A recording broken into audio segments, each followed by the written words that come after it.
Bueno, Horacio, la primera pregunta es preguntarte un poco cómo fue construyéndose, cómo fue convirtiéndose a sí mismo el Poder Judicial en un poder aristocrático y en lo que hoy llamamos la Sagrada Familia.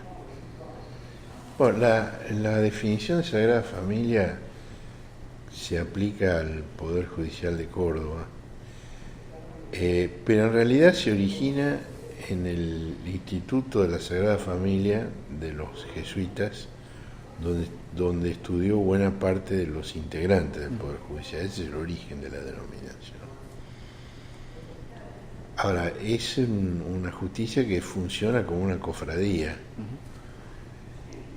El juicio que se inició hoy a los magistrados se demoró muchísimo porque la totalidad de los magistrados de Córdoba, y cuando digo la totalidad quiero decir todos, no hubo uno que no se excusara por amistad con los imputados. Eso es absolutamente revelador. Y eso no quiere decir que los que están haciendo ahora el debate oral no sean amigos. Lo que pasa es que las excusaciones en aquel momento eran una forma de dilatar el avance del juicio. Una vez que no se pudo dilatar más y que ya tenía fecha y todo lo demás, yo creo que alguno de los miembros del tribunal que está actuando hoy debería excusarse también, porque también son amigos. Es decir, el presidente del tribunal es amigo de Otero Álvarez. Otero Álvarez tuvo incidencia en su designación en el tribunal oral. Y es muy, muy impresionante la afinidad que se percibe entre el grupo de los magistrados y el grupo de los imputados. Se ve claramente que forman parte de un mismo grupo social, cultural, nítidamente diferenciado de lo que son los familiares de las víctimas. Impacta incluso a la vista, es una diferenciación incluso visual entre ellos. Ahora, es muy importante que finalmente, después de tantas dilaciones, se juzguen estos casos ocurridos hace 40 años. Yo durante la audiencia lo miraba a Otero Álvarez, que durante un minuto intentó sostenerme la vista y finalmente la bajó, porque no podía sostenerla. Escuchando las atrocidades que se leían en la acusación, que le fueron denunciadas en su momento por las víctimas sin que él hiciera absolutamente nada. Yo no sé cómo va a ser este tribunal para absolver a Otero Álvarez. Si bien hay una construcción jurisprudencial que el presidente del tribunal inició en un juicio previo en Santiago del Estero, donde se pronunció por la absolución de un secretario con el argumento de que solo era fedatario y que la responsabilidad era del juez. Eso podría tener algún andamiento si lo que se estuviera reprochando es algún acto. Si se cometió un acto y estaba el juez, bueno, la responsabilidad del juez puede absorber la del secretario, pero no en el caso de una omisión. Y este es el caso de una omisión, y no de una omisión, de 90 omisiones. Otero Álvarez estuvo presente en los momentos en que las víctimas de las torturas, todavía con los golpes visibles, lo denunciaban y no hizo absolutamente nada. Y si el juez no lo hizo, debía haberlo hecho él. Porque es su obligación, era su obligación hacerlo y no lo hizo.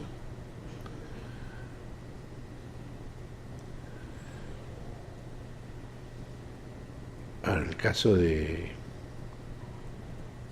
Haro, bueno, una de las denuncias en su contra menciona que asistió a interrogatorios en lugares de detención, no en los tribunales, sino en los lugares de detención, con los guardias coaccionando a las personas que él asistía en el momento de sus indagatorias. Él era defensor en ese momento. Ahora, una cosa impresionante era la actitud de dignidad ofendida que tenían esos ex jueces, especialmente Haro, que es el que llegó a la más alta jerarquía de todos ellos. De hecho, es muy loco como dentro de esa Sagrada Familia cierra el círculo de la impunidad cuando Haro llega ahí nomás en el 76 a la Cámara Federal de Apelaciones y en el 89 vota la constitucionalidad del indulto a Menéndez, ¿no? Sí, y luego fue electo miembro alterno de la Corte Suprema de Justicia de la Nación, ¿no? Subrogante. Y además, bueno, fue siempre un gran personaje, un decano de facultades, autor de libros, un gran profesor, digamos, ¿no? Y su aire de dignidad ofendida, ¿no? Ellos no pueden concebir estar siendo sometidos a proceso. Ahora, esa es parte de la importancia que tiene este proceso, digamos, que toca sectores que nunca fueron tocados. Y tiene un sentido de prevención general muy importante. No de prevención especial porque estos magistrados, ellos no van a repetir los crímenes en el futuro, pero sí de prevención general porque hay otros que sí podrían hacerlo en el futuro. Y esto sirve como advertencia. Con lo cual quedan como únicos privilegiados los eclesiásticos y los empresarios, que son los únicos sectores que hasta ahora no han sido rozados por la vara de la justicia, salvo casos muy excepcionales como von Bernich en la provincia de Buenos Aires o Levin en Salta, que han sido un eclesiástico y un empresario condenados. Y de hecho la cúpula eclesiástica con respecto al Poder Judicial acá tuvo un rol muy bueno, Haro era el abogado de Prima Testa. Claro, y de hecho antes de ser, armó, ¿no? un poco el Poder Judicial Federal aquí en Córdoba en esos años. Digo, antes de ser funcionario judicial, Haro fue el abogado de Prima Testa.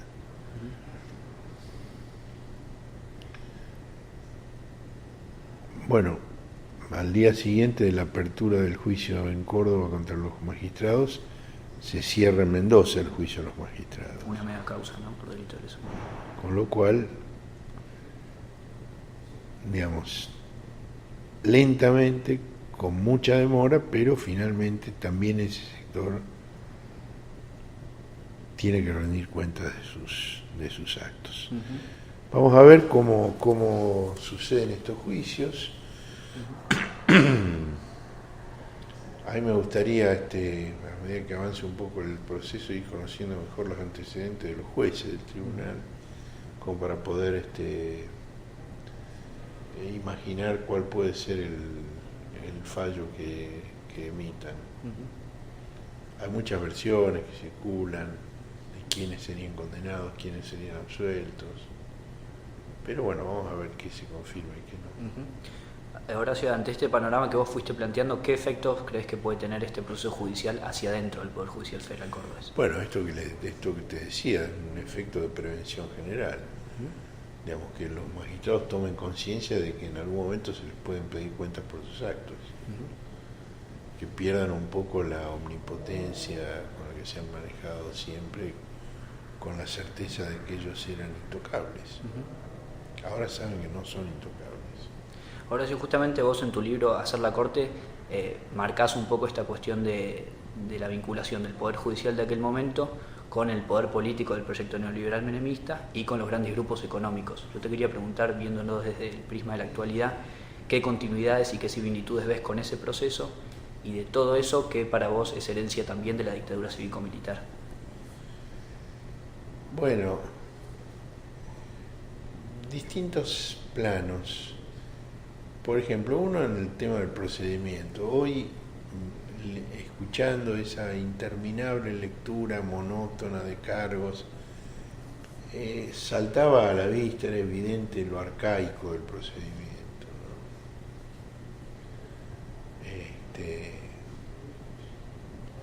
¿no? Supongo que cuando comiencen las audiencias con testigos eso va a tener una agilidad distinta, pero hoy eso era muy impresionante. Después, en cuanto a ese tipo de relaciones que señalabas en tu pregunta, bueno, uno de los primeros decretos del actual presidente Macri fue la designación de 2 jueces en la Suprema Corte de Justicia. Y uno de ellos es un típico representante del poder económico, abogado del Grupo Clarín y de muchísimos grupos empresariales. Es decir, que esa tradición se refuerza con las decisiones actuales. Jueces del tiempo de la dictadura, no sé, evidentemente quedan muy pocos. Y en todo caso, digamos, los grandes errores se cometieron en el 83, cuando muchos de ellos fueron ratificados y obtuvieron acuerdo del Senado, a pesar de haber sido jueces de la dictadura. Tenés que pensar que han pasado 34 años de la finalización de la dictadura y que los jueces en general no son personas muy jóvenes, ¿no? Que es difícil encontrar a alguien que haya sido juez en esa época que tenga menos de 70 años ahora. De modo que no hay una continuidad por el lado del personal judicial, más allá de casos que puedan darse. Lo que hay sí es un reciclamiento de tradiciones, de subculturas, de intereses.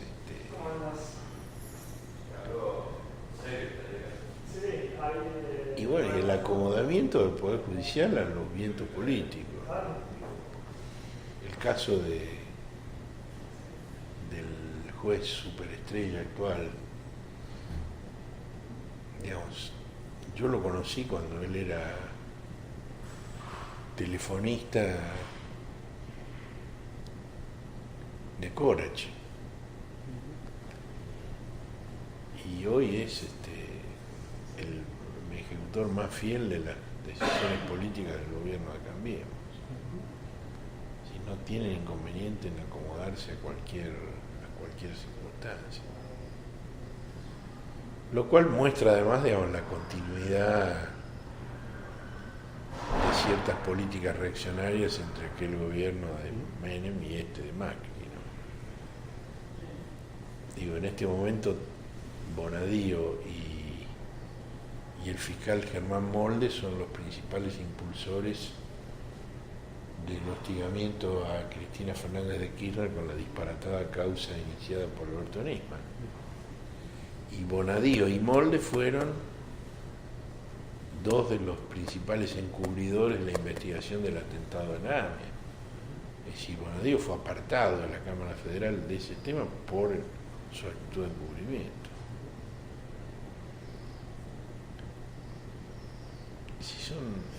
Pueden cambiar de posición alevosamente sin ningún complejo y sin que nadie les pida cuenta. Bueno, ¿qué más? Última.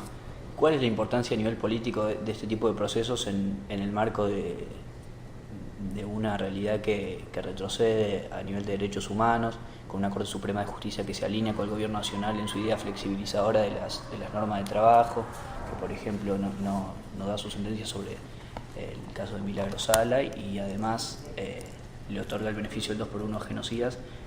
¿Qué importancia cobran este tipo de sucesos en este marco? Bueno, esto, la importancia que tiene es lo que decíamos antes, mostrar que la impunidad se va acabando para todos, incluso para estos sectores, pero siempre vinculado a la movilización, a la militancia de grupos de la sociedad, como en este caso los familiares de las víctimas. Sin eso no ocurriría nada de eso. Digamos, estos procesos existen porque existen esas organizaciones sociales y de derechos humanos que los impulsan. Es un impulso que surge de la sociedad, no de la justicia. Y en el caso de Milagro, que vos planteabas, en el caso de Jujuy, es clarísimo, digamos, Blaquier gozó de absoluta impunidad durante décadas hasta que Milagro y la Tupac Amaru se movilizaron para exigir que avanzaran las causas que estaban detenidas. El juez que estaba a cargo, Olivera Pastor, renunció y Blaquier fue finalmente indagado y procesado. Pero después la Cámara de Casación Federal revocó ese procesamiento con un argumento insostenible. Ellos dicen que sí, que está probado que Blaquier y el ingeniero Ledesma prestaron las camionetas a los miembros al gobierno militar, a la dictadura, cosa que Blaquier había negado, hasta que hubo pruebas documentales incluso de eso. No pudo seguir negándolo. Entonces, la Cámara de Casación reconoce que efectivamente prestó las camionetas, pero dice, pero no está probado que supiera para qué iban a ser usadas. Digo, es una tomadura de pelo, ¿para qué lo van a usar? ¿Para festejar el carnaval? Digo, 3 meses de golpe militar, ¿para qué prestaron las camionetas? Además coincide con la fecha de los secuestros, digo. Y ese mismo tribunal de casación, la misma sala, es la que después rechaza la apelación de Milagro a la primera condena que tuvo en Jujuy por el escrache al contador Morales. Es decir, hay un mecanismo de impunidad que solo se desarma con una militancia muy atenta. Muchas gracias, Horacio.